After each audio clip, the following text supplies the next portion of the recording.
কোন কি টিয়া ব্যবসা ব্যবসা কাবিন ব্যবসার টাকাও বাজি কিছু কিছু মেয়ে ফুয়া আছে কাবিনের ব্যবসা করে এখন তো তুই তো সৌন্দর্য দেখিরি তুই তো ওরে বাবারে তার প্রেম পড়ে গিয়েও তারা বিয়ে করিবে 2 মাস 3 মাস বাদে সুন্দর করে তোমার সারিয়ে যায় বুগুই এরপরে 3 লাখ টাকা 10 লাখ টাকা খামিন দিয়ে যায় উন্দ সেটাই হচ্ছে মামা ব্যবসা ব্যবসা দেখো না মা টিয়া গণত যে টাকা টাকা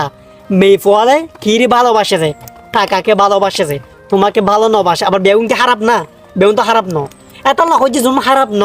যেমন ফ্যামিলিগত পরিবারত তুন সুন্দর করে সাইয়ের বিয়ে করো এই মাই সুখ শান্তি পাইবেও বা আছে ওই মাই সুখ শান্তি পাইতে নেই এই যে দেখু ব্যবসা এই ব্যবসা করে তোমার তো যাবে বুঝি এটা হচ্ছে সুন্দর মিককে ভালো পরিবার সাইরি বিয়ে করিবে যেই মাঝি তোমার তো কোনো প্রবলেম নাই কিছু হলি মা বাবা দেখিব কিছু হলে মা বাবা গিয়া করিব বাস্তবতা বুঝছো বাস্তবতা